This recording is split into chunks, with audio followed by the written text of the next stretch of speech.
8 million people who live and breathe this, the fantasy world of Warcraft. Now, it's got a cult following around the globe, but it seems some people will do anything to get on in the game. Yes, in the game where you make up your own character, gamers are paying real money to gain extra powers in this virtual world, as Richard Scott, also known as Grinthorne, explains.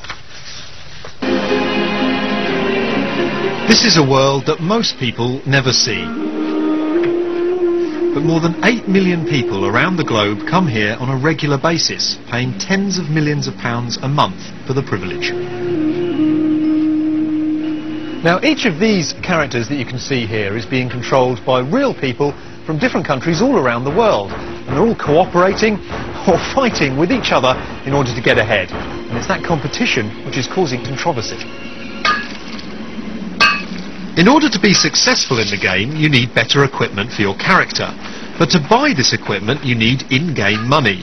Now, you can earn this money yourself by doing jobs like mining. It's not difficult, but it can take a very long time. So a whole industry has sprung up which will sell you game money for real cash. Money which might take you 100 hours to collect can be bought on websites like this one for £20. And if you give them a couple of £100, they'll even create a top-level character for you. And this is where much of that takes place, China. It may look like an ordinary office, but these people are paid to play full-time.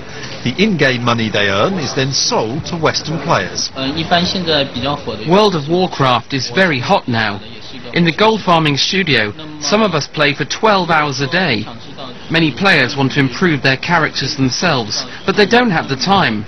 They need to go to work in the day, so they need someone else to play for them. The game money earned by players like Chin Shun often ends up being bought by people like Ryan here in the UK. He works full-time, so can't earn enough in-game money to compete, so he's bought it instead.